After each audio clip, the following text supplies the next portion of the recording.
Last class में हम लोगों ने कूलम्स लॉ पढ़ लिया था। सही है, कूलम्स लॉ पढ़ लिया था। कूलम्स लॉ के न्यूमेरिकल्स अभी हम करना चाह रहे हैं कि न्यूमेरिकल्स किस तरह से सॉल्व करेंगे।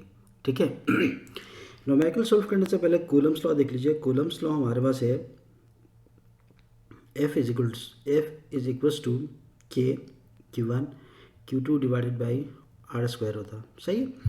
अब आपके पास के क्या है, के कूलम कांस्टेंट कहलाता है, और Q1 आपके पास चार्ज है, चाहे वो पॉजिटिव भी हो सकता है नेगेटिव भी हो सकता है, और Q2 आपके पास क्या है, दूसरा चार्ज है। सपोज करते हैं एक चार्ज आपके पास Q1 है, ठीक है, और इसी तरह से Q2 आपके पास चार्ज है, और R इन दोनों के दरमियान डिस्टेंस होता है। ये हमने लास्ट टाइम हमने डिस्कस कर लिया था। सही है। अब हम क्वेश्चंस करना चाह रहे हैं। ये क्वेश्चन हमारे पास एग्जाम्पल है 12.1। A point charge A of, सबसे पहले डेटा बना लेते हैं। डेटा बनाने से पहले इसको समझ लेते हैं, क्वेश्चन को एक बार पढ़ लेते हैं, फिर उसके बाद डेटा बनाएंगे तो बहुत आसानी हो जाएगी। एक बार क्वेश्चन को ज़रूर पढ़िएगा। एक बार पढ़ के समझ में नहीं है तो दो बार पढ़िएगा। दो बार पढ़ के समझ में नहीं है, तीन चार बार पढ़ के रीड कीजिएगा। रीड करेंगे तो अब आपका समझ में आ जाएगा। इतनी देर में मेरे ख्याल से आ जाना चाहिए। सबसे पहले हम एक बार रीड करते हैं। Point charge A of 4 + 4 10 raised to the power -6 coulombs is placed on a line. ये बात याद रखिए, यहाँ पर लाइन लिखा हुआ, ऑन अ लाइन, किसी लाइन में रखा हुआ, बिटवीन टू चार्जेस, यानी B of positive 8 10 raised to the power -6 coulomb and C of -9 raised to the power -6 coulomb। यानी यहाँ से यहाँ तक अगर मैं पढ़ लूँ दोबारा से, कह रहा है कि अपॉइंट चार्ज ए ऑफ, यानी एक चार्ज है हमारे पास, इस प्लेस्ड, इसको रखा गया है किसी लाइन, यानी मैं एक लाइन ड्रॉ कर दूँ, उसके बाद मैं डेटा बनाऊंगा। एक लाइन में ड्रॉ कर दूँ, लाइन में रखा गया है किसी दो चार्जेस के दरमियान, line between two charges, B of, यानी एक आपके पास बी है, और ये हमारे पास बी दिया हुआ 8 10 raised to the power -6 coulomb, यानी ये पॉजिटिव है। एंड सी ऑफ, सी मेरे पास एक पॉइंट दूसरा दिया हुआ, इसको मैं यहाँ कंसीडर कर लेता हूँ। सी पॉइंट दिया हुआ, और ये हमारे पास है नेगेटिव 9 एक्सपोनेंशियल -6 कूलम। दो तरह के चार्जेस हैं, और उन दोनों को, ए को इन दोनों के दरमियान रखा गया, बीच में। सही है। कहाँ रखा गया? इन दोनों के दरमियान रखा गया। अब दरमियान किस तरह से रखा है देखते हैं। A charge A is 4 centimetre from B, यानी मैं ये चार्ज ए ले लूँ, यानी 4 सेंटीमीटर कहाँ रखा गया? 4 सेंटीमीटर नहीं बल्कि 4 मीटर है। 4 मीटर डिस्टेंस पे रखा है, ठीक है। एंड 10 मीटर फ्रॉम सी, ये 10 मीटर फ्रॉम सी से दूरी पे रखा हुआ, यानी डिस्टेंस पे रखा हुआ, ठीक है। अब उसके बाद कहता है कि what is the force on A, यानी फोर्स ए पर फोर्स क्या होगा, ठीक है। ये ख्याल रखिएगा, ए पर फोर्स मालूम करना है मुझे। किस पे मालूम करना है? क्यू ए पे मालूम करना। मैं लिख लूँ इसको, क्यू ए का नाम दे दूँ। अब देखिएगा, दोबारा क्वेश्चन को समझते हैं। सबसे पहले कह रहा कि एक चार्ज है, मैं डेटा बना लूँ जो गिवन मेरे पास है। गिवन मेरे पास है क्यू ए बराबर है equals to 4 10 raised to the power -6 coulomb, ठीक है।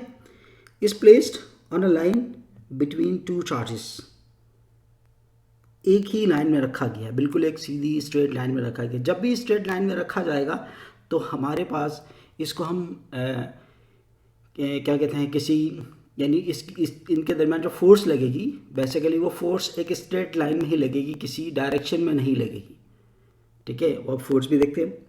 इसी तरह से क्यू बी है +8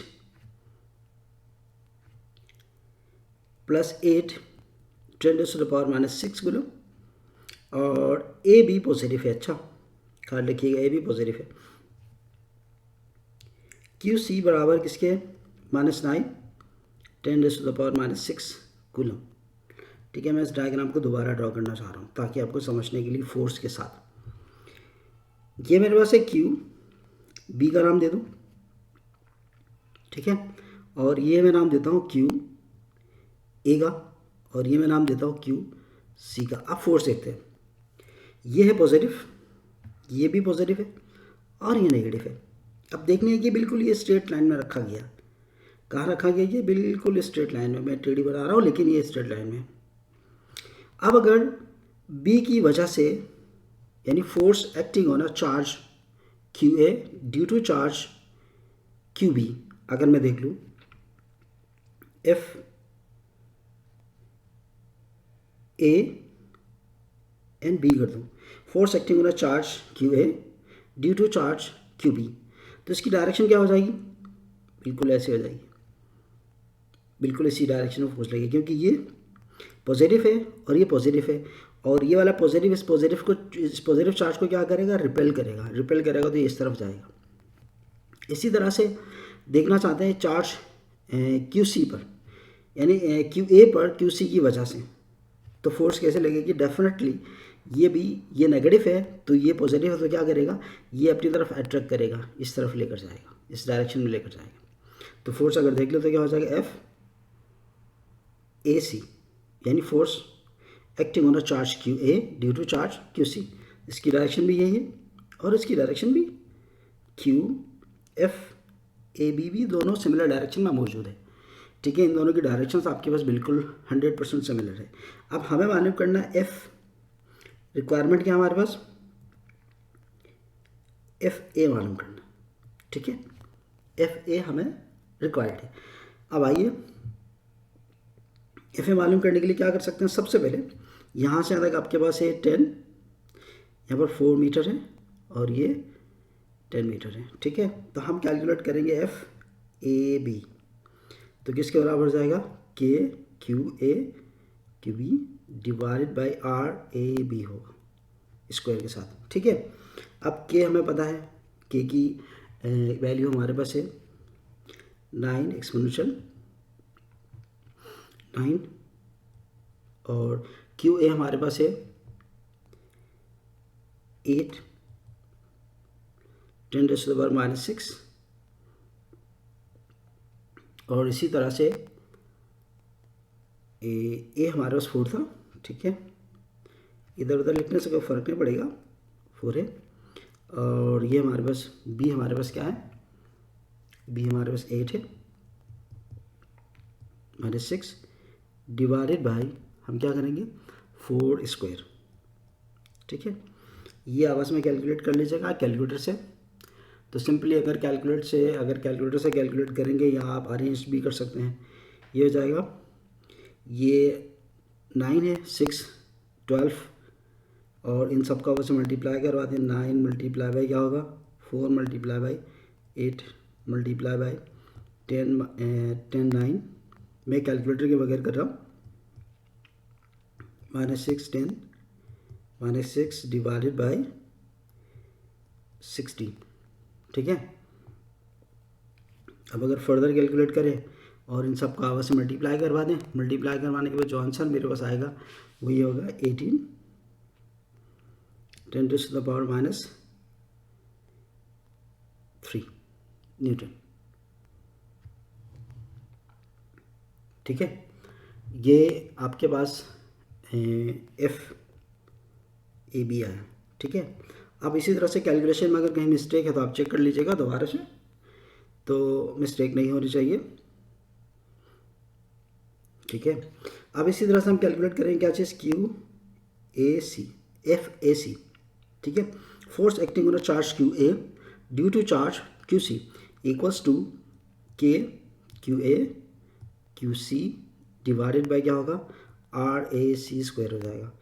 और ये हमें पता है के 9 है मल्टीप्लाई बाई क्यू ए हमारे पास है 4 एक्सपोनेंशियल -6, इसी तरह से क्यू सी हमारे पास है 9 एक्सपोनेंशियल 6, माइनस साइन मत लिखिएगा यहाँ पर, क्योंकि माइनस साइन हमें लिखने की ज़रूरत नहीं है।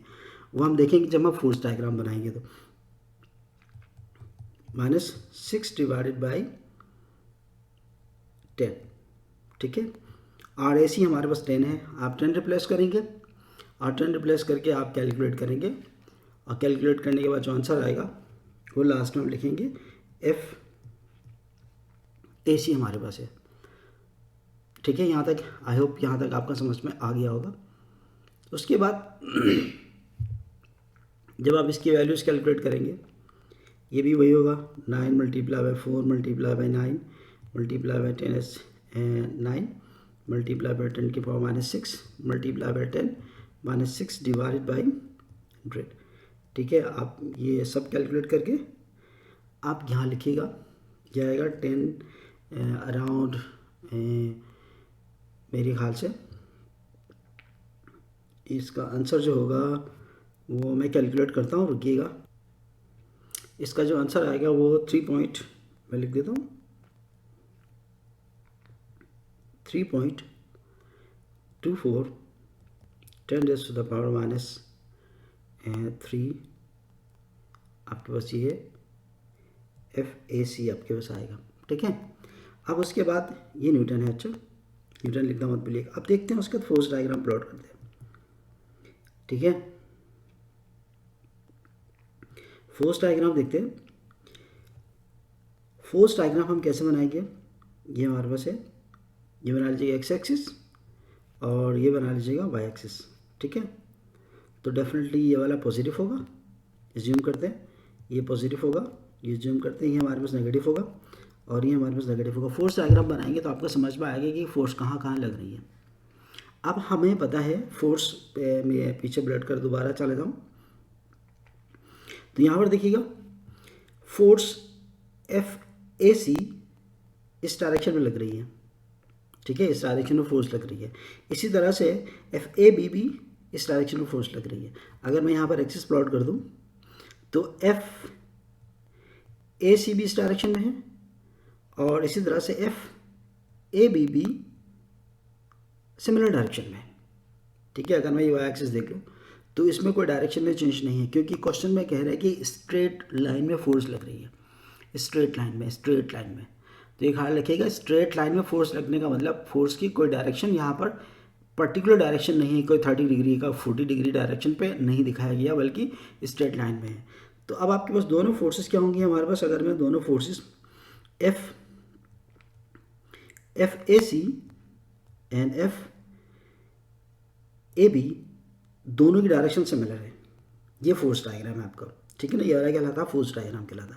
अब आपके पास फोर्स ए पर जो लगेगी वो फोर्स हमारे पास क्या होगी, force acting on A, charge due to charge QA and QB। तो आपके पास दोनों सम होंगी, क्योंकि एक्स डायरेक्शन में दोनों पॉजिटिव हैं, इसी डायरेक्शन में तो दोनों के यहाँ आपके पास पॉजिटिव हैं। तो अब हम लिख सकते हैं FAB प्लस FAC।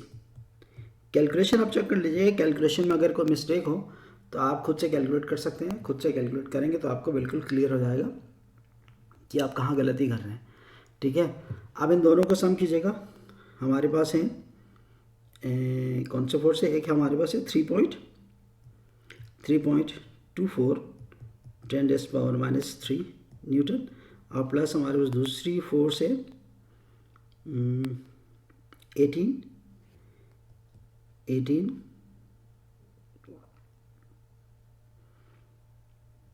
न्यूटन। दोनों को सम कर लीजिएगा, दोनों को सम करके आप कैलकुलेट करेंगे तो मेरे ख्याल से इसका आंसर जो आएगा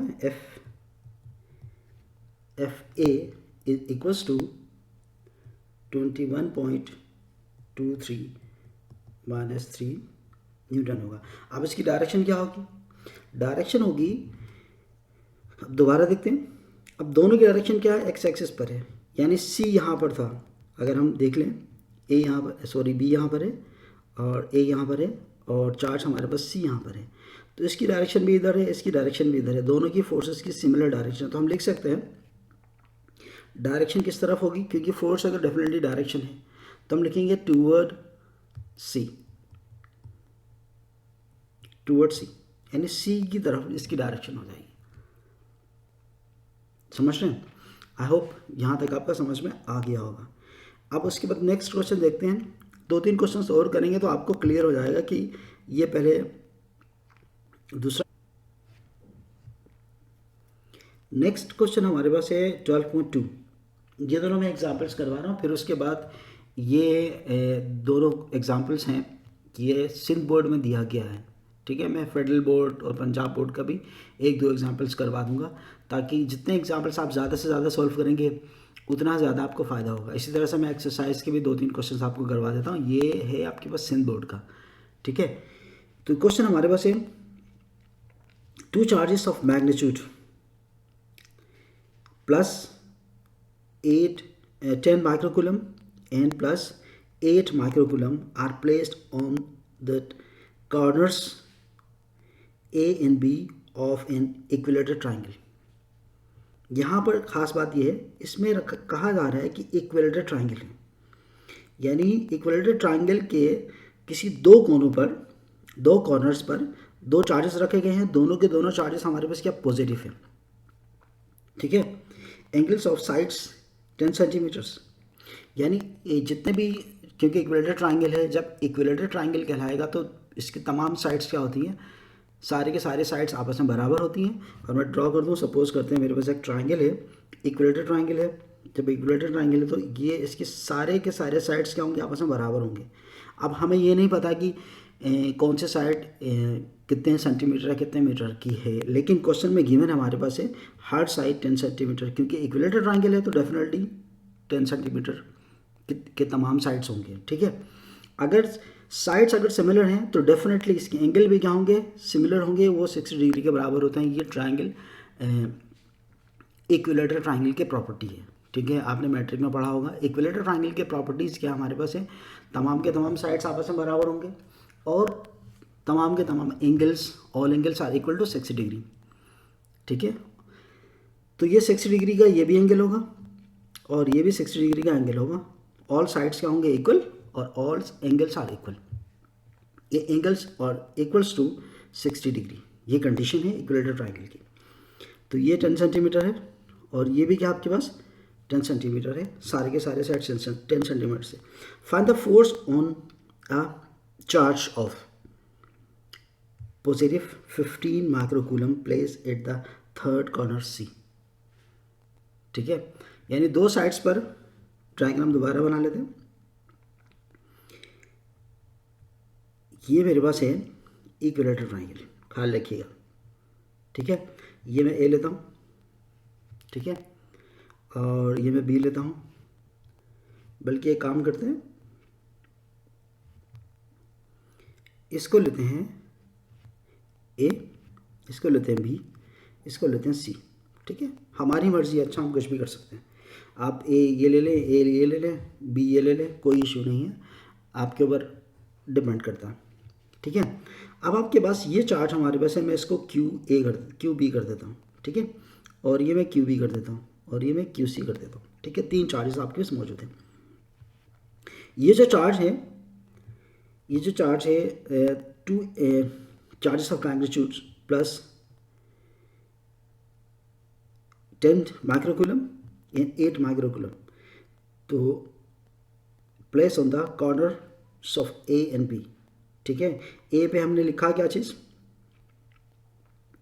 ये है 10 माइक्रोकूलम और पॉजिटिव है। अब बी पे हमारे पास क्या है 8 माइक्रोकूलम पॉजिटिव है, ये पॉजिटिव है और ये 15 माइक्रोकूलम है, ये भी पॉजिटिव है, यानी सारे के सारे चार्जेस पॉजिटिव हैं, सही है।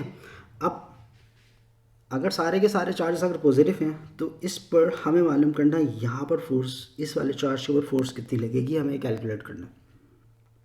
अब देखना ये है कि ये वाला चार्ज हम देखना चाह रहे हैं, चार्ज बी की वजह से फोर्स सी पर किस तरह से लग सकती है। अगर हम देखें तो ये वाला चार्ज पॉजिटिव है, ये भी चार्ज पॉजिटिव है, तो डेफिनेटली ये वाला चार्ज पॉजिटिव है तो रिपेल करेगा, इस तरफ डायरेक्शन ही हो जाएगी, यानी हम लिख सकते हैं एफ सी बी, ठीक है, यानी इस डायरेक्शन में फोर्स लगेगी। और इसी तरह से क्यू ए पे हम देखते हैं, जब क्यू ए पे देखेंगे तो ये वाला फोर्स पॉजिटिव है, ये पॉजिटिव है तो ये भी पॉजिटिव है, दोनों चार्जेस पॉजिटिव है तो रिपेल करेगा, ये इसको फोर्स लगाएगा इस डायरेक्शन में, ठीक है, इस डायरेक्शन में फोर्स लगाएगा। तो हम लिख सकते हैं एफ सी ए, सही है। अब ये एंगल कितने का है, 60 डिग्री का है, ये एंगल 60 डिग्री का है और ये एंगल 60 का है, डेफिनेटली ये एंगल भी कितने का होगा, 60 डिग्री का ही होगा, ठीक है, क्योंकि ये दोनों अपोजिट एंगल्स हैं, दोनों आपस में क्या होंगे, बराबर होंगे, 60 डिग्री के एंगल होंगे। अब आइए डेटा बनाते हैं, गिवन बनाते हैं। गिवन हमारे पास है क्यू ए बराबर किसके है, positive 10⁻⁻6 coulomb, Q B equals to किसके बराबर है 8, ये भी पॉजिटिव है 10⁻⁻6 कूलम, और क्यू सी हमारे पास क्या है 15⁻6 कूलम आपके पास मौजूद है, ठीक है।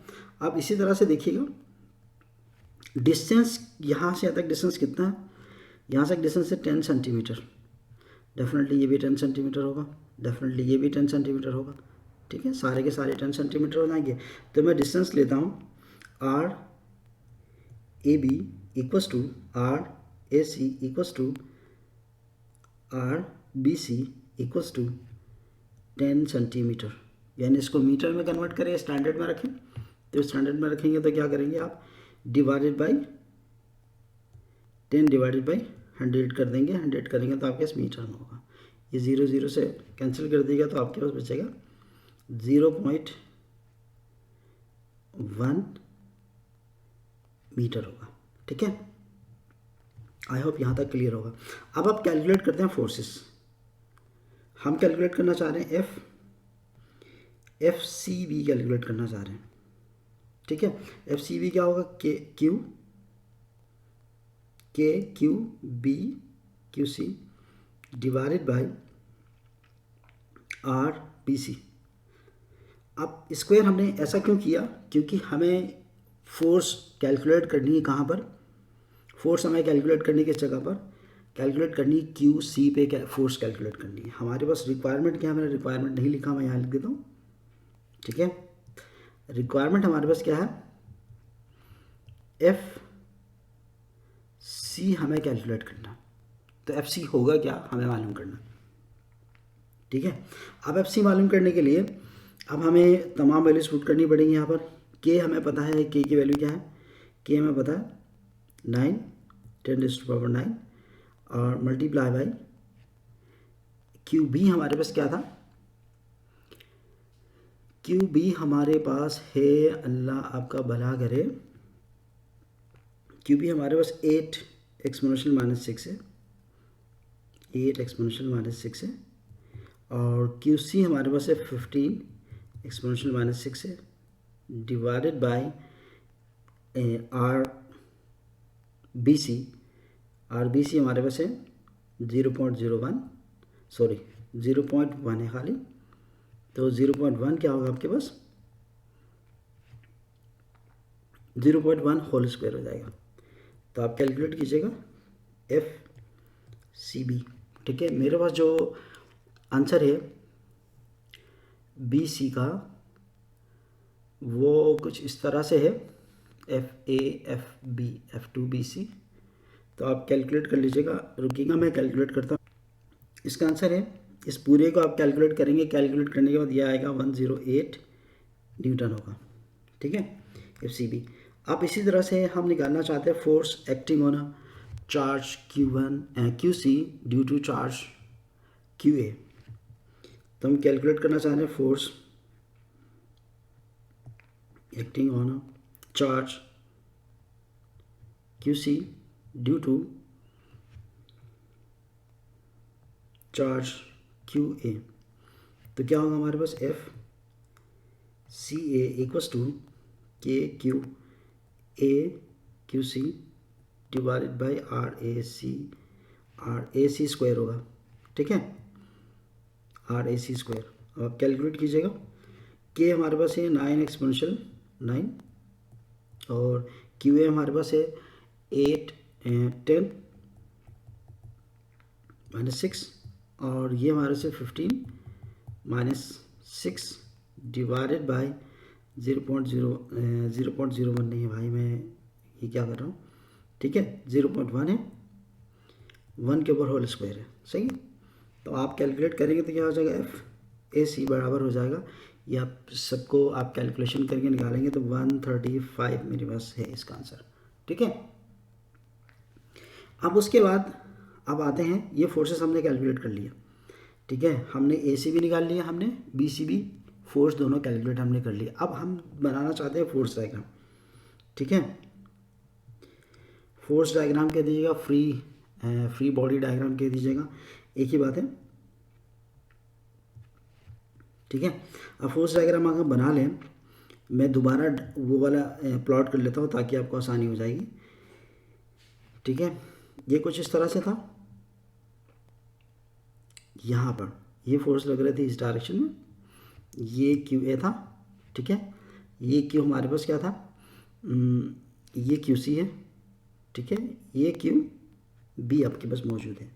अगर हम फोर्स की बात करें तो ये फोर्स इस तरफ से लगेगी, तो यहाँ पर यानी ये पॉजिटिव है तो ये रिपेल करेगा, इस डायरेक्शन में जाएगा, तो क्या होगा,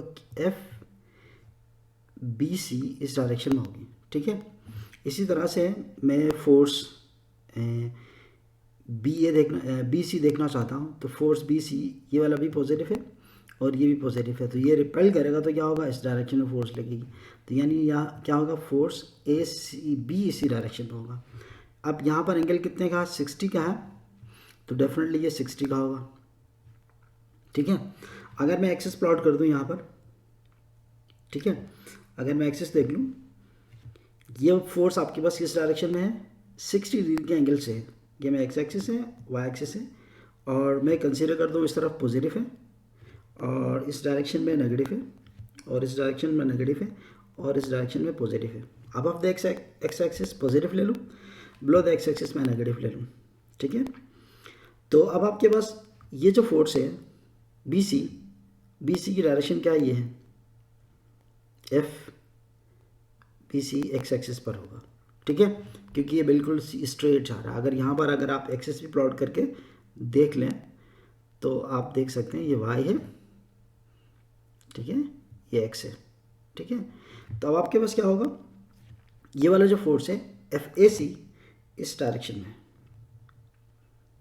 ठीक है, FAC, क्योंकि अब हमें, क्योंकि ना ये फोर्स है ना एक्स एक्सिस पर है ना वाई एक्सिस पर है, जब भी कोई फोर्स एक्स एक्सिस और वाई एक्सिस पर ना हो तो हम क्या करते हैं, उसको रिजॉल्व करते हैं। आपने फर्स्ट ईयर में फिजिक्स पढ़ा होगा, वेक्टर्स, ठीक है, तो हम इसको रिजॉल्व करेंगे इसके कंपोनेंट्स में। यहाँ पर एंगल कितने का, 60 का, तो ये रिजॉल्व होगा तो क्या होगा, क्योंकि एक फोर्स है, इसकी फोर्स रेजोल्यूशन करेंगे तो हमारे पास ये फोर्स होगा FACY, ठीक है, और इस डायरेक्शन में जो फोर्स लगेगा FACX होगा, ठीक है। मेरे ख्याल से ये समझ में आ गया होगा शायद, तो मैं दोबारा बताना चाहता हूँ, देखिएगा, ये जो आपके पास फोर्स है FBC along the x axis है, तो आपको रिजॉल्व करने की ज़रूरत नहीं है, ठीक है। आपको सिर्फ रिजॉल्व किसको, कौन से वाले फोर्स को करना है, FAC को रिजॉल्व करना है। क्यों, FAC 60 डिग्री के एंगल से फोर्स एक्ट कर रही है किसके ऊपर, C के ऊपर, चार्ज C के ऊपर, तो हमें फोर्स AC को रिजॉल्व करना होगा सिर्फ, और BC को रिजॉल्व करने की ज़रूरत हमें नहीं है, ठीक है। अब उसके बाद देखिएगा, अब हम अलोंग एक्स एक्सिस पे देखते हैं, अलोंग एक्स एक्सिस पे देखते हैं, ठीक है, अलोंग एक्सिस पे फोर्सेस देखते हैं। अलोंग एक्सिस पे फोर्स आपके पास क्या होगा, फोर्स अगर देख लें तो फोर्स एक्स एक्सिस पर FC एक्स पे कितनी है, दो फोर्सेस हैं, एक ये है और ये भी पॉजिटिव है, और एक ये है BC, ये भी पॉजिटिव है, दोनों के दोनों फोर्सेस के आपस में पॉजिटिव है, तो हम लिख सकते हैं FBC प्लस FAC x, ठीक है। अब आपके पास FBC पता है, हम BC कैलकुलेट कर चुके हैं, FBC हमारे पास 10 8 न्यूटन हमारे पास है। ठीक है, आप पीछे देख लीजिएगा। तो न्यूटन कैलकुलेट कर चुके हैं, प्लस साइन एफ ए सी क्या होगा आपके पास, क्योंकि हमें रिजोल्व कर लिया तो क्या दो कंपोनेंट्स मिलेंगे आपको, यानी ये कौन सा कंपोनेंट्स हमारे पास है, ये एफ ए सी था, तो रिजोल्व किया तो क्या हो जाएगा एफ, अच्छा मैंने बिलो द एक्स ऐसे करूँगा ताकि आपको और आसानी हो जाएगी। ठीक है, यानी ये आपके पास है, ये लिख सकते हैं F A C sine theta, X Y axis पे हम साइन ले लेते हैं और एक्स एक्सिस पे कॉस लेते हैं, ये हो जाएगा F A C cos theta होगा। तो यहाँ पर क्या होगा, एक्स एक्सिस पर है तो क्या लिखेंगे, F A C cos theta लिखेंगे। ठीक है, अब आपके पास 108 न्यूटन प्लस ये हमारे पास है 135 है। ठीक है, और ये कॉस एंगल 60 डिग्री का होगा। ठीक है, आप इन सबको कैलकुलेट कर लीजिएगा, कैलकुलेट करके आप आंसर निकाल लीजिएगा। इस पूरे का आंसर क्या आ सकता है, ये आएगा आपके पास, अगर 16 कॉस 60 डिग्री होता है 0.5 का, तो ये हो जाएगा 108 प्लस इसको इससे मल्टीप्लाई करेंगे तो 67.5 होगा।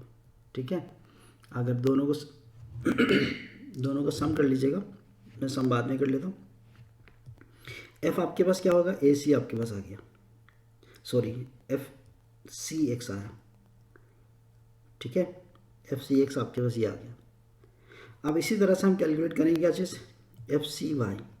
अब एफ सी वाई निकालने के लिए हम क्या कर सकते हैं, दोबारा फिगर में चले जाइएगा, यहाँ ये जो फोर्स लग रही है एफ सी वाई, ये बिलो द एक्स एक्सिस है, यानी एक्स एक्सिस से नीचे है, तो ये नेगेटिव होगा, क्योंकि अबव को हमने पॉजिटिव लिया है, और बिलो साइड क्या हो जाएगा हमारे पास, नेगेटिव होगा। तो अब ये वाली वैल्यूज हम नेगेटिव ले लेंगे, तो यहाँ हम लिख सकते हैं negative F A C Y. ठीक है, तो ये हो जाएगा minus F A C sine theta, तो माइनस क्या हो जाएगा 135 साइन 60 डिग्री, क्योंकि एंगल 60 डिग्री का हमारे पास है। अब अगर कैलकुलेट करें साइन 60 डिग्री, तो इसका आंसर आ गया आपके पास 1010, इसका आंसर है 116। ठीक है, 116 न्यूटन आपके पास एफ सी वाई आपके पास है। ठीक है, अब आपके पास दोनों फोर्सेस आ गई, अब हमें रिजल्टेंट फोर्स निकालना है। रिजल्टेंट निकालने के लिए क्या करेंगे, रिजल्टेंट फोर्स कैलकुलेट करने के लिए, यानी एफ सी कैलकुलेट करने के लिए क्या होगा, एफ सी बराबर होगा square root of F C Y plus F C X. ठीक है, तो एफ सी आपके पास आ गया, ये आपके पास एफ सी है, एफ सी आप कैलकुलेट करेंगे और दोनों को वैल्यूज़ को कैलकुलेट कीजिएगा, यानी इसकी वैल्यूज़ पुट कर लीजिएगा और इसकी वैल्यू पुट कर लीजिएगा। मैं यहाँ पर पुट कर देता हूँ, ये हमारे पास आ रहा है 175.5 स्क्वायर और प्लस साइन ये जो वैल्यू हमारे पास आ रही है 116.9 स्क्वायर में आ जाएगा। ठीक है, अब उसके बाद इन सबको कैलकुलेट करेंगे तो 21086 न्यूटन होगा एफ सी। ठीक है, अब आपके पास एफ सी आ गया, एफ सी हमारे पास ये मौजूद है। अब हमें डायरेक्शन कैलकुलेट करना, क्योंकि डायरेक्शन हमें निकालना इम्पॉर्टेंट है। जब तक हम डायरेक्शन कैलकुलेट नहीं करेंगे हमें नहीं पता चलेगा कि फोर्स की डायरेक्शन क्या होगी। ठीक है, अब हमें पता है कि हम कैलकुलेट कर चुके हैं, डायरेक्शन निकालने के लिए टेन थीटा यूज़ करते हैं, यानी हो जाएगा F C Y divided by क्या होगा, एफ सी एक्स होगा। ठीक है, अब आपके पास वैल्यूज़ क्या हैं, दोनों वैल्यूज़ देख लेते हैं। अच्छा, ये वैल्यू हमारे पास क्या नेगेटिव है।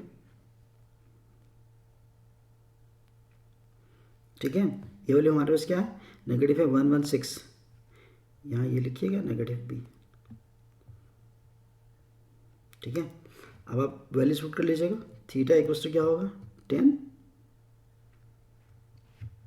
-116 पॉइंट समथिंग है मेरे ख्याल से ना, 1169 है, डिवाइडेड बाई FC हमारे पास क्या होगा, FC हमारे पास है 175। लेकिन कैलकुलेशन आप चेक कीजिएगा, ठीक है ना। जब आप कैलकुलेशन करेंगे तो आपको पता चलेगा कि कहीं अगर कैलकुलेशन में मिस्टेक है तो आप रिमूव कर सकते हैं। इसके बाद हमारे पास ये जो एंगल आएगा वो आपके पास है -336.7 डिग्री। ये कैलकुलेशन चेक कीजिएगा अपने कैलकुलेटर में पुट करके। अब आपके पास देखिएगा यहाँ पर माइनस साइन किसको शो कर रहा है, माइनस साइन शो कर रहा है क्योंकि यहाँ पर एक्स वाला पार्ट क्या है, नेगेटिव है, ये वाला पार्ट नेगेटिव है, इस वजह से नेगेटिव साइन शो कर रहा है। लेकिन यहाँ पर फोर्स की डायरेक्शन क्या होगी, फोर्स की डायरेक्शन नेगेटिव में है। दोनों फोर्सेस लग रही थी, एक फोर्स इस डायरेक्शन में थी और एक फोर्स इस डायरेक्शन में थी। ये हमारे पास क्वेश्चन था FBC इस डायरेक्शन में था और FAC इस डायरेक्शन में है, ठीक है। अब आपके पास रिजल्टेंट फोर्स कुछ इस तरह से है। ये एंगल कितने का था, ये एंगल 60 का था, ठीक है। अब आपके पास जो रिजल्टेंट फोर्स है वो यूं लग रही है, किसी इस पर्टिकुलर डायरेक्शन में फोर्स लग रही है। यानी एंगल कितना है आपके पास 33.67 जो भी है, कैलकुलेशन करेंगे तो पता चलेगा। रिजल्टेंट फोर्स ये है FC इस डायरेक्शन में फोर्स लग रही है। पहले फोर्स क्या थी आपके पास, ये 60 डिग्री था, तो अब आपके पास फोर्स जो लग रही है वो इस डायरेक्शन में फोर्स लग रही है। यानी इन दोनों का FBC और FAC का रिजल्टेंट फोर्स, हम रिजल्टेंट फोर्स अगर हम प्लॉट करें तो ये डायरेक्शन है, यानी FC ये होगा। एंगल कितना आपके पास 33.67, यानी ये नेगेटिव साइन ही यही शो कर रहा है कि ये, यानी ऊपर इसमें नहीं है फोर्स, ठीक है ना, और इसमें नहीं है फोर्स, ठीक है, इसमें भी नहीं है, यानी फर्स्ट कोऑर्डिनेट में भी नहीं है, सेकंड कोऑर्डिनेट में भी नहीं है, थर्ड कोऑर्डिनेट में भी नहीं है। अब आपके पास फोर्स है फोर्थ में, ठीक है, क्योंकि y नेगेटिव है। इसमें अगर देखें तो x भी नेगेटिव होगा, y भी नेगेटिव होगा, ठीक है। लेकिन यहाँ पर क्या है, x पॉजिटिव है और y नेगेटिव है। अगर इस डायरेक्शन में अगर फोर्स लगती तो x भी पॉजिटिव होता, y भी पॉजिटिव होता, ठीक है। तो यहाँ पर क्या हमारे पास y नेगेटिव है और x हमारे पास क्या है, पॉजिटिव है, तो इस डायरेक्शन में फोर्स लगेगी, ठीक है। आई होप ये समझ में आ गया होगा आपको कि कैलकुलेशन चेक कीजिएगा, कैलकुलेशन में कहीं मिस्टेक ना हो, ठीक है। तो नेक्स्ट क्वेश्चन देखते हैं, नेक्स्ट क्वेश्चन B सॉल्व करते हैं। अच्छा ये क्वेश्चन फेडरल बोर्ड के बुक में है, एग्जाम्पल 12.1, ठीक है। इसमें एक डायग्राम दी गई है हमारे पास, ठीक है। इस डायग्राम में पहले पढ़ लेते हैं। चार्जेस हैं Q1 हमारे पास है, Q2 हमारे पास है, R located in XY plane, XY plane में रखा गया एट पोजीशन R1 3, यानी इस डायरेक्शन में, ठीक है। ये ओरिजिन हमारे पास है, ये फिगर भी दी गई है बुक में। तो ये आपके पास क्या है, ये ओरिजिन है, ओरिजिन से ऊपर आपके पास यहाँ पर रखा गया Q1, इसी तरह से, और R2 हमारे पास रखा गया कहाँ पर, यहाँ पर रखा गया, और ये हमारे पास R2 हमारे पास लिखा हुआ 4.0 I लिखा हुआ, ये J पर है, ये X एक्सिस पर है, ये Y एक्सिस पर है। ऐसे पहले हम कर चुके हैं और ये और आसान है क्वेश्चन पीछे वाले के उससे। तो ये आपके पास क्या है, ये Q1 यहाँ पर रखा गया और ये Q2 है और ये Q1 आपके पास है। और कह रहे हैं कि हमसे where the distances are measured in metres, यानी डिस्टेंसेस जो मेजर किए गए हैं वो मीटर में मेजर किए गए हैं। कैलकुलेट फोर्स ऑन Q2, हमें फोर्स Q2 पे मालूम करनी है, ठीक है। किस पे मालूम करनी है, Q2 पे हमें फोर्स मालूम करनी है। अब आइए देखते हैं, हमारे पास दो वेक्टर्स हैं। एक वेक्टर इसकी डायरेक्शन ये है, इसकी डायरेक्शन ये है, बुक में गिवन है ये डायरेक्शन, और इसकी डायरेक्शन ये है, ठीक है। और ये आप देखिएगा, आप यहाँ पर फोर्स देखते हैं, फोर्सेस समझते हैं, फोर्सेस को समझते हैं। अब आपके पास ये जो चार्ज है Q1, ठीक है, Q1 चार्ज है वो किसके बराबर है, पॉजिटिव 100 माइक्रोकूलम है, और Q2 आपके पास क्या है 50 माइक्रोकूलम आपके पास है। दोनों चार्जेस पॉजिटिव हैं, ठीक है, दोनों चार्जेस पॉजिटिव हैं। अब अगर हम देखना चाहते हैं Q1 की वजह से Q2 पर फोर्स किस तरह से लगेगी, क्योंकि ये पॉजिटिव है तो ये भी पॉजिटिव है, तो ये क्या करेगा, Q1 रिपेल करेगा, इसकी डायरेक्शन ये हो जाएगी, यानी फोर्स की डायरेक्शन क्या हो जाएगा, ये हो जाएगा हमारे पास। तो अब देखना चाहते हैं ये R1 है, ये R2 है, ये R1 है, तो ये क्या होगा आपके पास, force acting on charge Q2 due to charge Q1। तो हम लिखेंगे फोर्स 1 हमें कैलकुलेट करना है, force acting on charge Q2 due to charge Q1 हमें कैलकुलेट करना है। तो डायरेक्शन, इसकी डायरेक्शन ये, यहाँ पर R भी दिया हुआ, मैं थोड़ा सा वो लिख देता हूँ, ठीक है, R2। अब आप देखिएगा इस रिजल्टेंट वैल्यू कैलकुलेट अगर हम करना चाहें तो इसमें रिजल्टेंट कौन सा आपके पास है, इसको फर्स्ट वेक्टर ले लीजिएगा, इसको सेकंड वेक्टर ले लीजिएगा, इसमें रिजल्टेंट आपके पास क्या आएगा, इसमें रिजल्टेंट आपके पास R2 होगा, तो R2 इक्वल्स टू किसके बराबर होगा, R1 प्लस R21 होगा, ठीक है, क्योंकि हमने ये अल्लाह वाला करे फर्स्ट ईयर में हम लोगों ने पढ़ा है, ठीक है। तो अब आपके पास R21 किसके बराबर होगा, R21 बराबर होगा R1 minus R2 minus R1 के बराबर होगा, ठीक है। अब कैलकुलेट कीजिएगा, R21 कैलकुलेट करेंगे तो क्या आएगा आपके पास, R देखिएगा, R आपके पास दिया हुआ डेटा के अंदर जो गिवन है, जो R1 है 3J क्वेश्चन में, R1 हमारे पास है 3J और R2 हमारे पास क्या है 4I लिखा हुआ। तो आप दोनों को सम कर लीजिएगा, जब आप दोनों को सम करेंगे तो क्या होगा, R2 माइनस R1 है, तो हम लिख सकते हैं 4J माइनस 3I, ठीक है। ये 4J minus 3I, R2 minus R1, नहीं ये आपके पास होगा, ठीक है, I आ जाएगा क्योंकि ये I है और ये J है, सही है। अब आपके पास ये रिजल्टेंट आपके पास आ गया। अब आप देखिएगा फोर्स मालूम करने का तरीका क्या, आपके पास फोर्स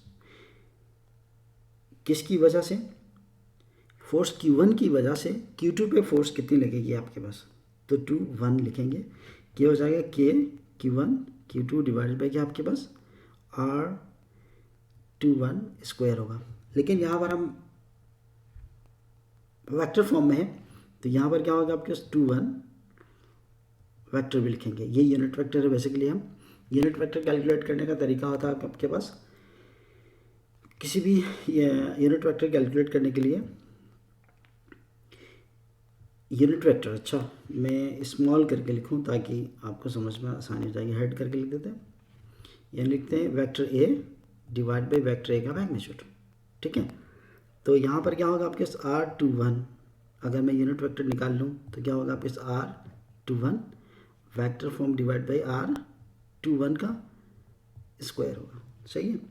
तो अब फाइनली आपके पास क्या होगा, F21 इक्वल्स टू के आपके पास 9 एक्सपोनेंशियल 9 है आपके पास, और अल्लाह भला करे तो Q2 आपके पास क्या है, Q1 आपके पास है 100 और Q2 आपके पास 50 है, तो multiply by 100 exponential -6 multiply by क्या लिखेंगे आप, मैं यहाँ ना लिखूँ बल्कि यहाँ लिख दूँ तो आसानी हो जाएगी और आसानी हो जाएगी, मैं इसको मिटा देता हूँ, ठीक है। अब आप देखिएगा R21 बराबर किसके हो जाएगा, के वैल्यूज लिख देते हैं, ठीक है, 10 9 exponential 9 multiply by 100 exponential -6 multiply by 50 exponential -6 divided by R21। आपके पास इसका रिजल्टेंट आपके पास क्या आ रहा था, आप कैलकुलेट करेंगे तो ये इसका रिजल्टेंट आपके पास 5 आएगा, यानी डिस्टेंस ये वहाँ से वहाँ तक डिस्टेंस जो है वह 5 है, यानी ये 5 कैसे कैलकुलेट कर सकते हैं, R21 मैग्नीट्यूड कैलकुलेट कीजिएगा, यानी 4 है 3 के ऊपर स्क्वायर होगा और प्लस 4 के ऊपर स्क्वायर होगा, ठीक है, ये माइनस में स्क्वायर होगा डिवाइडेड, स्क्वायर रूट कैलकुलेट करेंगे तो ये आपके 5 आएगा। ठीक है, मीटर में दिया हुआ क्वेश्चन में ये 5 मीटर होगा। अब यहाँ पर भी यूनिट वेक्टर लिखेंगे 4i minus 3j divide by 5। ठीक है, 4 नहीं बाई 5। ठीक है, तो ये आपके पास 5 होगा। तो आप इन सबको कैलकुलेट कीजिएगा, ये आप कैलकुलेट करीजिएगा और इन सबको आपस में कैलकुलेट करने के बाद जो आंसर आएगा वो फाइनली आपके पास होगा 1.44 i माइनस 108 j होगा। ठीक है, अब इसका रिजल्टेंट, सॉरी ये तो F1 है भैया। ठीक है, F21 है। ठीक है, अब रिजल्टेंट कैलकुलेट कीजिएगा। F21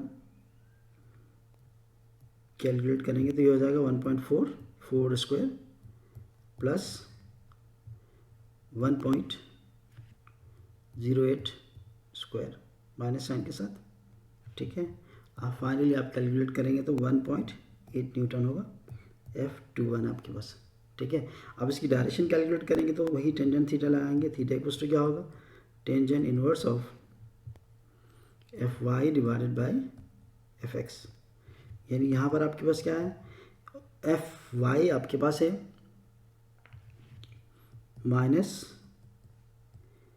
1.08 है और x आपके पास क्या है 1.44 है। ठीक है, थीटा आपके पास आ जाएगा -37 डिग्री। ठीक है, अब आप डायरेक्शन प्लॉट कर लीजिएगा। ठीक है, डायरेक्शन अगर प्लॉट करेंगे तो ये एक्स एक्सिस है, ये वाई एक्सिस है। फोर्स इस तरह से लग रही है कुछ। ठीक है, ये फोर्स लग रही है, एंगल आपके 37 डिग्री का आ रहा है। तो सेम टू सेम पीछे वाला ही क्वेश्चन है, लेकिन इसमें वेक्टर फॉर्म में दिया हुआ, तो आपके फोर्स 2 होगी इस डायरेक्शन में। इस डायरेक्शन में फोर्स आपके पास है वो 1.8 न्यूटन। ठीक है, आई होप नेक्स्ट क्वेश्चन देख लीजिएगा। नेक्स्ट क्वेश्चन भी करवा देता हूँ ताकि क्वेश्चन नंबर है आपके पास 12.2। ये federal board, Punjab board and Khyber Pakhtunkhwa board, ये उसी हिसाब से। तो उस वहाँ से मैंने क्वेश्चन लिया ये वाला। इस फिगर में लिखा हुआ calculate vectorially the net electrostatic force on q as shown in the figure. ठीक है, यानी क्यू पे जो फोर्स है ये हमें कैलकुलेट करना है। कहाँ पर, क्यू पे जो फोर्स है वो हमें यहाँ पर कैलकुलेट करना है। इस चार्ज के ऊपर फोर्स कैलकुलेट करना है। किसकी वजह से, चार्ज Q1 की वजह से एंड चार्ज Q2 की वजह से क्यू पे फोर्स कैलकुलेट करना। अब इस डायग्राम को आराम से समझते हैं। इस डायग्राम में यहाँ से अधिक डिस्टेंस दिया हुआ 1 मीटर और यहाँ से अधिक डिस्टेंस दिया हुआ 0.6 मीटर और यहाँ से अधिक डिस्टेंस है 0.6 मीटर और ये जो डिस्टेंस है ये डिस्टेंस है 0.8 मीटर दिया हुआ और ये डिस्टेंस है 1.0 मीटर है। इसका मतलब ये है, इसका मतलब ये है कि यहाँ से यहाँ तक डिस्टेंस सेम है और ये भी डिस्टेंस सिमिलर है यानी 1.0 और ये भी क्या आपके पास डिस्टेंस है, सिमिलर डिस्टेंस है। तो इसका मतलब ये जो फोर्स आपके पास क्या है, ये नेगेटिव है, सॉरी ये चार्ज नेगेटिव है, यहाँ देख लीजिएगा नेगेटिव है। Q2 आपके पास क्या है, Q2 आपके पास है -10⁻⁻⁶ कूलम चार्ज है और यहाँ पर भी Q1 आपके पास क्या है 1.0 10⁻⁻⁶ कूलम चार्ज है।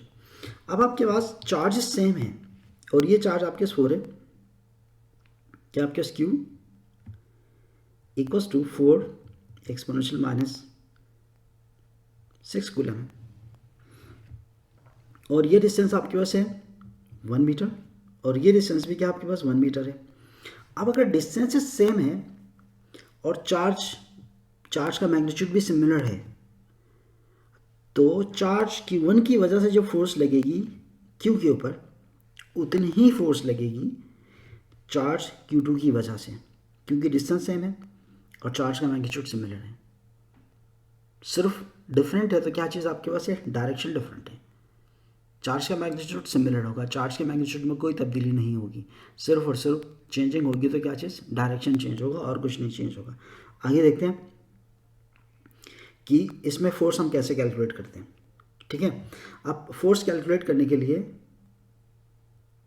फोर्स का सिंपल फॉर्मूला अप्लाई करेंगे, जो कि हम पहले से बताए हैं। हमारे पास डेटा हमारे पास है, गिवन हमारे पास है कि 1.10⁻⁻⁶ कूलम, लिखा हुआ मैंने, दोबारा नहीं लिखूँगा, बस सही है, ठीक है, आप लिख दीजिएगा। अब उसके बाद हमारे पास है R1 बराबर किसके, 1 मीटर के है, R2 भी 1 मीटर है, R2 R1 दोनों सिमिलर है, R2 R1 में कोई तब्दीली नहीं, कोई चेंजिंग नहीं है, सही है। अब आप निकालते हैं F1, यानी F1 का मतलब ये हो Q, चार्ज Q1 की वजह से Q पर कितनी फोर्स लगेगी, तो क्या होगा आपके पास K Q1 Q divided by क्या होगा, R² होगा। तो मैं सिंपल कह दूं कि इक्वल्स टू F2 भी कर दूं, दोनों सेम है क्योंकि फोर्सेस में कोई चेंजिंग नहीं है। तो अब मैं ये कैलकुलेट करूं तो क्या हो जाएगा, F1 equals to F2 equals to K, क्योंकि चार्जेस सिमिलर है, अच्छा इसीलिए मैं ऐसा कर रहा हूँ। चार्ज Q1 और चार्ज Q2 बराबर है, मैग्नीट्यूड बराबर है, ठीक है। तो अब आपके पास क्या हो जाएगा, ये है Q1 आपके पास कितना है, 1×10⁻⁻⁶, और Q हमारे से 4×−6 डिवाइडेड बाय के की वैल्यू आपको पता है पहले से, 9×9 है, और डिवाइडेड बाय क्या होगा, 1 मीटर स्क्वायर। तो आप F1 equals to F2 calculate करेंगे तो आपके पास ये तमाम चीज़ें आप कैलकुलेट करेंगे तो आपके पास 36 एक्सपोनेंशियल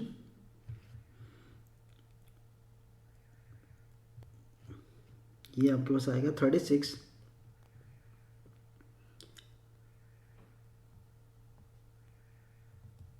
एक्सपोनेंशियल -3 न्यूटन होगा, ठीक है।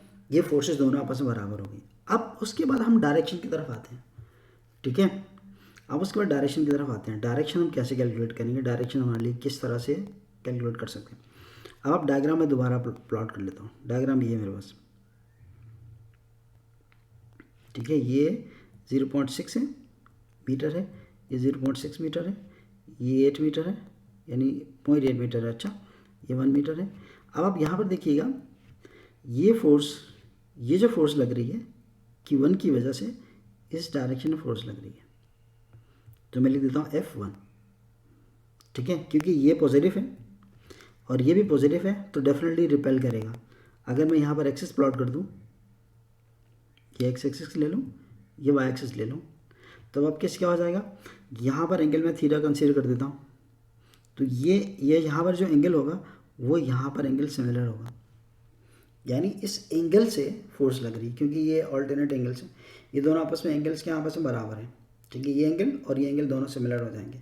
अब आइए देखते हैं दूसरे पे देखते हैं, ये नेगेटिव है, ठीक है। जब ये नेगेटिव है तो ये पॉजिटिव है, तो ये फोर्स लगाएगा कुछ इस डायरेक्शन में,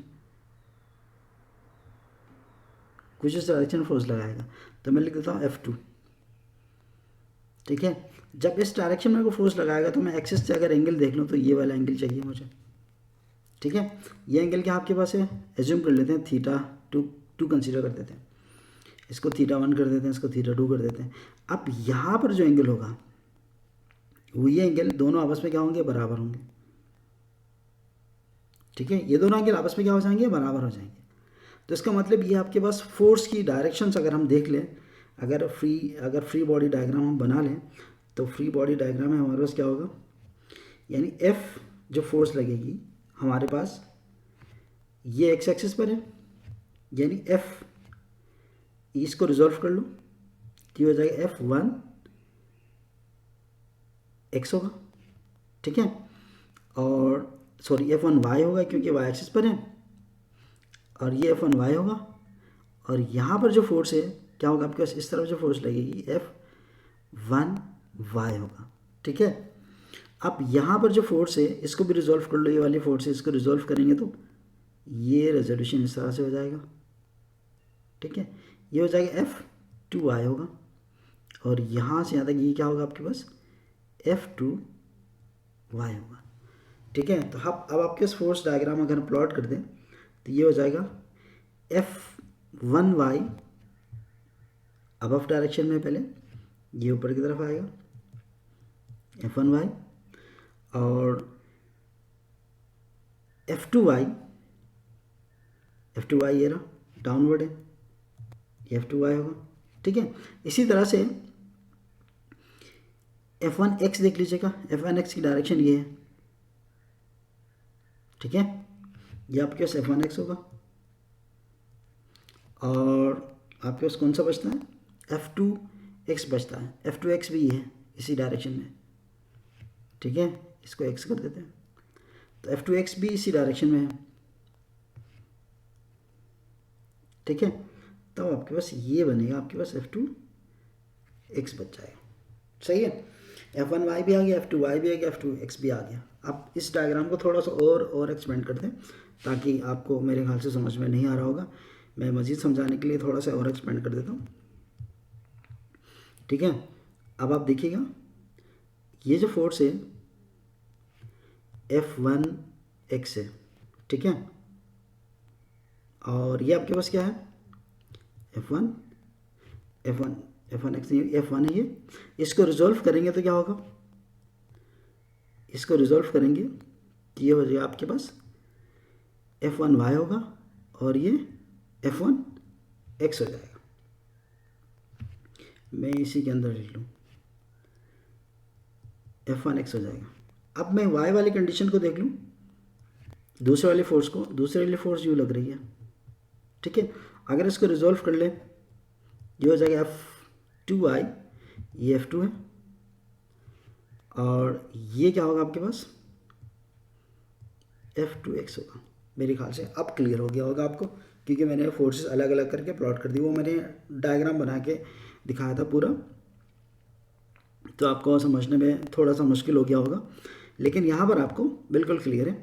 तो एक फोर्स यूँ लग रही है। अब एंगल देख लीजिएगा, एक एंगल ये है, एक एंगल ये है। ठीक है, इस एंगल का नाम हमने दिया हुआ क्या चीज़, θ1 का नाम दिया हुआ। इस एंगल का नाम हमने दिया हुआ θ2 का नाम दिया हुआ। ठीक है, यहाँ तक मेरे ख्याल से आई होप आपको समझ में आ गया होगा। अब अगर देखें, ये कैलकुलेट करना चाहते हैं डायग्राम से, F1 एंड F2 कैलकुलेट करना चाह रहे हैं, ये हमारे पास ये डायग्राम, एक्चुअल डायग्राम ये है। ठीक है, एक्चुअल डायग्राम ये है, ये 8 है, 0.8 है मीटर है, और 0.6 मीटर है, और ये हमारे पास क्या है, 0.6 मीटर है, और 1 मीटर है। इसका मतलब ये दोनों ट्रायंगल आपस में क्या सेम है। ठीक है, क्योंकि ये दोनों साइड्स आपस में क्या है, ये साइड 6 है, 0.6 है, 0.6 ये, और 0.8 है, और ये 1 मीटर है। दोनों ट्रायंगल आपस में क्या, सिमिलर ट्रायंगल्स हैं। तो सिमिलर ट्रायंगल है तो आपके पास क्या होगा, ये जो एंगल हमने θ2 का नाम दिया था, इसको θ1 का नाम दिया था। जब सिमिलर एंगल है तो सिमिलर ट्रायंगल से, तो θ1 बराबर किसके हो जाएगा, θ2 के बराबर होगा। आपने मैट्रिक में पढ़ा होगा कि अगर साइड्स अगर सेम होते हैं तो एंगल्स भी सिमिलर हो जाते हैं according to the similar triangles. ठीक है, अब हम कोई में से किसी में से एक ट्रायंगल में एक एंगल कैलकुलेट कर लेते हैं। जब एक एंगल कैलकुलेट करेंगे तो क्या होगा, मैं ये वाला θ1 कैलकुलेट कर लेता हूँ, टेंजेंट अप्लाई कर देता हूँ। टेंजेंट θ1 इक्वल्स टू क्या होगा, टेंजेंट बराबर होता है परपेंडिकुलर अपॉन बेस होता है, हाइपोटेन्यूज नहीं भाई। ठीक है, अपॉन बेस होता है, आप कैलकुलेट कर लीजिएगा। परपेंडिकुलर आपके पास क्या आएगा, थीटा ये है, थीटा के सामने वाले साइड ये अपोजिट है, इसको अपोजिट भी कहते हैं। तो आपके पास 0.8 डिवाइडेड पे क्या होगा, ये बेस है 6। ठीक है, टेंजेंट ऑफ थीटा, यानी θ1 इक्वल्स टू बराबर हो जाएगा tangent of inverse of 0.8 divided by 0.6। मैंने इसको कैलकुलेट करके इसका आंसर जो निकाला है वो है आपके पास 3.2 समथिंग डिग्री है। आप कैलकुलेट करके चेक कर लीजिएगा, हो सकता है यहाँ गलती हो गई हो मुझसे, लेकिन आप कैलकुलेट करेंगे तो इंशाल्लाह आपसे गलती नहीं हो जाएगी। ठीक है, अब थीटा आपके पास आ गया। अब आइए फोर्स डायग्राम में हम देखते हैं अलोंग एक्स एक्सिस पे फोर्स कितनी लगेगी। अलोंग एक्स एक्सिस पे फोर्स कितनी है, ठीक है, एक्स एक्सिस पे फोर्स कितनी है वो देखना चाह रहे हैं। क्या हो जाएगा, एफ का नाम दीजिएगा। एफ इज इक्वल टू क्या होगा, एफ यहाँ पर कितनी फोर्सेस हैं एक्स एक्सिस पे इस डायग्राम में, F2x F1 x है, ठीक है, दो फोर्सेस हैं लॉन्ग एक्स एक्सिस पर। तो क्या हो जाएगा F1x प्लस F2, दोनों की डायरेक्शन सिमिलर है, तो ये हो जाएगा F1 cos theta 1 plus F2 cos theta 2। लेकिन हमने क्या किया हुआ, थीटा 1 बराबर किसके, थीटा 2 के, according to the similar triangle property से हमने किया। तो अब आपके पास F1 हमने कैलकुलेट करके निकाला था 36 एक्सपोनेंशियल -3 कैलकुलेट किया था, ठीक है। ये हो जाएगा कॉस ऑफ 53 पॉइंट, अच्छा 53 निकाला ना, 53 पॉइंट समथिंग है, तो प्लीज़ आप चेक करते रहिएगा, ठीक है। अब प्लस साइन 36 कॉस ऑफ क्या होगा आपके पास 53.2 डिग्री। ये 10 की पावर भी, अच्छा भाई तुम क्यों गलत कर रहे हो, 36 10 की पावर -3। तो अब अगर कैलकुलेट करेंगे तो इसका आंसर जो आएगा वो 0.043 न्यूटन होगा, ठीक है, एक्स पर। अब आते हैं वाई की तरफ। अलोंग वाई एक्सिस आप कैलकुलेट करें, ये हो जाएगा Fy इक्वल्स टू, अब यहाँ देखिएगा इसमें एक फोर्स अबव है, एक फोर्स बिलो है, ठीक है। तो ऊपर वाले साइड को हम पॉजिटिव ले लेते हैं और नीचे वाले साइड को हम नेगेटिव ले लेते हैं, ये पॉजिटिव होगा और ये नेगेटिव होगा, ठीक है। तो अब आपके पास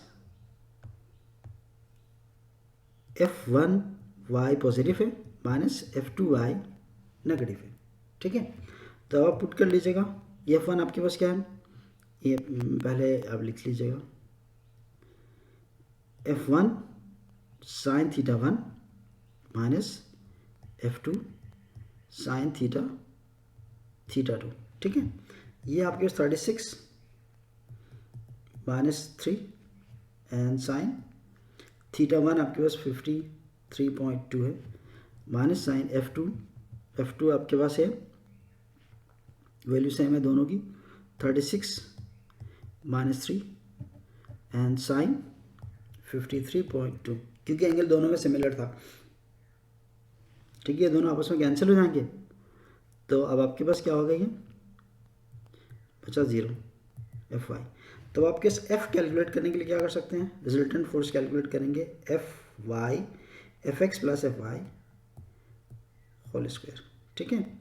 ये आपके पास है 0.043 स्क्वायर माइनस 0 स्क्वायर, ठीक है। तो अब आपके F जो आएगा आपके क्या होगा 0.043 न्यूटन आ गया। आप डायरेक्शन देखते हैं, डायरेक्शन आपके पास क्या होगा, टेंजेंट ऑफ थीटा बराबर किसके है, Fy डिवाइडेड बाई क्या होगा Fx के, theta equals to tangent inverse of Fy आपके पास क्या 0 है और Fx आपके 0.03043 है। अब ये 0 डिग्री आएगा, सही है, यानी इसकी जो फोर्स जो लगेगी वो 0 डिग्री डायरेक्शन में लगेगी, इसका रिजल्टेंट फोर्स आएगा 0, ठीक है। यानी अगर आप प्लॉट कर दें तो इसका डायरेक्शन ये होगा, यानी अलोंग द एक्स एक्सिस होगा, ठीक है, ये एक्स एक्सिस इसकी डायरेक्शन होगी, तो कोई एंगल आपके पास नहीं मिल रहा। तो आई होप ये आपका समझ में आ गया होगा, अगर फिर भी समझ में नहीं आया तो मुझे बता दीजिएगा, मैं आपको मज़ीद क्लियर करूँगा कि कूलम्स लॉ के न्यूमेरिकल्स कंप्लीट हो गए और कुछ और न्यूमेरिकल्स हैं। अच्छा, एक और न्यूमेरिकल मेरे पास है, वो मैं करवा देता हूँ। देखिएगा 12.1 है, कंपेयर, मैं थोड़ा सा एक्सप्लेन कर दूँ। ठीक है, compare magnitude of electrical and gravitational forces exerted on an object. Mass इसका आपके पास है 10 ग्राम, चार्ज इसका 20 माइक्रोकूलम है। By an identical objects there is placed 10 centimetre from the first. यानी हमें कैलकुलेट करना दो तरह के आपके पास चार्जेस हैं। ठीक है, दो तरह के चार्जेस हैं, दोनों के मासेस सिमिलर हैं, लेकिन वो उन दोनों को रखा गया 10 सेंटीमीटर अपार्ट पर, 10 सेंटीमीटर डिस्टेंस पर रखा गया। और कह रहे हैं कि gravitational force and electrical force को कंपैरिजन करवा लें कि दोनों में कितना मतलब डिफरेंस है, किस तरह से आपको कैलकुलेट करना है। किस में कैलकुलेट करना है? Gravitational force and electrical force, electrostatic forces को कंपैरिजन करवाना। तो मैं कह दूं फोर्स ऑफ, ठीक है, एफ ई मुझे कंपेयर करवाना किससे? एफ जी से कंपैरिजन करवाना। समझ रहे? एफ जी को किससे कंपैरिजन करवाना? एफ ए से कंपैरिजन करवाना। तो अब आप इन दोनों को कैसे करवा सकते हैं? एफ ई मेरे पास क्या है? एफ ई के Q1 Q2 डिवाइडेड बाई क्या है? आर स्क्वायर है। ठीक है, और ये एफ जी क्या होता है आपके पास? एफ जी ग्रेविटेशनल फोर्स है, G M1 M2 divided by क्या है? R square. ठीक है, हमने इन दोनों को कंपेयर करवाना है। अब आइए इसको फर्दर बिल्कुल अच्छे तरीके से करते हैं। गिवन हमारे पास क्या है? गिवन हमारे पास है मास इक्वल्स टू, दोनों का मास M1 M2 सिमिलर है और ये आपके 10 ग्राम है। ठीक है, अगर कैलकुलेट करना तो क्या हो जाएगा? 10 - 3 किलोग्राम होगा। ठीक है, 10 मल्टीप्लाई करवा दो भैया। ठीक है, अगर हम मल्टीप्लाई करवा दें तो ये हो जाएगा 10 - 3 किलोग्राम होगा। ठीक है, अब इसी तरह से चार्जेस कितने हैं दोनों पर भी चार्जेस सिमिलर हैं। Q1 एंड Q2 आपके पास है 20 माइक्रोकूलम है, तो यानी 20 मल्टीप्लाई बाय 10⁻⁻⁶ कूलम होगा। ठीक है, और उन दोनों के दरमियान डिस्टेंस कितना है? Distance apart R equals to 10 centimetre, यानी आपके पास लिखेंगे इक्वल्स टू 0.1। ठीक है, 0.1 सेंटीमीटर डिस्टेंस है, यानी मीटर हो जाएगा, 0.1 मीटर डिस्टेंस होगा। ठीक है, आई होप यहाँ तक आपको समझ में आ गया होगा। मैं उम्मीद करता हूँ आपको समझ में आ ही गया होगा। डिस्टेंस दोनों के दरमियान सिमिलर है, दोनों पार्ट्स के दरमियान आइडेंटिकल है और डिस्टेंस सिमिलर है। और जी की वैल्यू हमें पता है 6.67 एक्सपोनेंशियल -11 न्यूटन मीटर स्क्वायर पर किलोग्राम स्क्वायर होती है। ठीक है, तो अब आपके पास वैल्यूज पुट कर लीजिएगा। F E equals to F G equals to क्या होगा? सी हम लिखेंगे के Q1 Q2 डिवाइडेड बाई क्या आपके पास? G M1 M2 divided by R square. ठीक है, आर स्क्वायर से कैंसिल हो जाएगा। क्यों? क्योंकि दोनों सिमिलर हैं, तो बचेगा आपके पास के Q1 Q2 डिवाइड बाई क्या आपके पास? जी M1 M2 होगा। ठीक है, अब वैल्यूज रिप्लेस कर दें।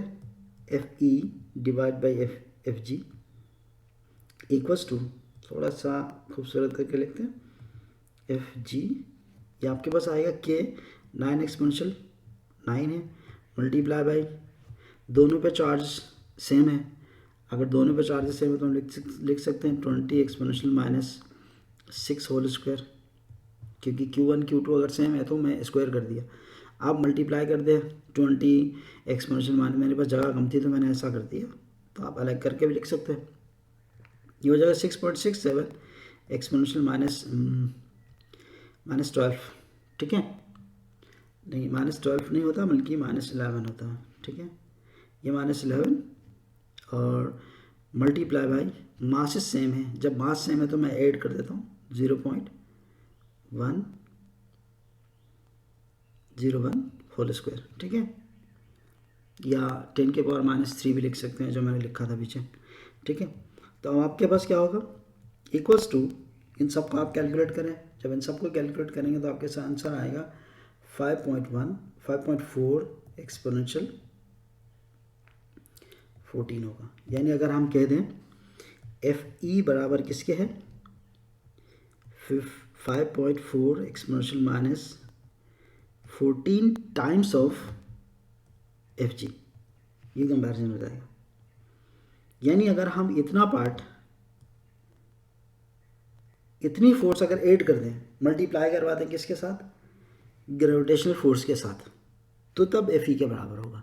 इसका मतलब ये कि एफ ई इलेक्ट्रोस्टैटिक फोर्स बहुत ही ज़्यादा है किससे, कंपैरेटिवली ग्रेविटेशनल फोर्स के।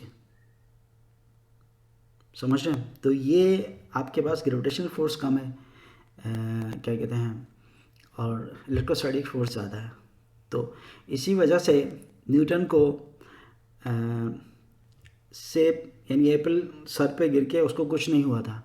अगर वो किसी ट्रांसफार्मर के करीब आता तो उसको पता चलता है कि क्या कहते हैं, कुछ होता या नहीं होता, या वो लॉस बना सकता था या नहीं बना सकता था। वो खुशकिस्मती उसकी ये थी कि वो किसी ट्रांसफार्मर के करीब नहीं आया। समझ रहे हैं? तो अगर ट्रांसफार्मर के करीब आता तो फिर उसको लॉ लिखने की ज़रूरत नहीं पड़ती है, ठीक है। तो ग्रेविटेशनल फोर्स बहुत कम है और इलेक्ट्रोस्टैटिक फोर्स बहुत ही ज़्यादा है, ठीक है। आई होप ये क्वेश्चंस आपके समझ में आ गए होंगे। इंशाल्लाह मैं उम्मीद करता हूँ कि आपको कोई भी प्रॉब्लम हो तो मुझे बता दीजिएगा, ठीक है जी। अमजद साहब, आपको कोई क्वेश्चन तो नहीं है ना? ठीक है, ठीक है। इंशाल्लाह हम नेक्स्ट क्लास में फील्ड ऑफ फोर्सेस यानी इलेक्ट्रिक फील्ड के क्वेश्चंस हम करेंगे, ठीक है। Thank you, thank you.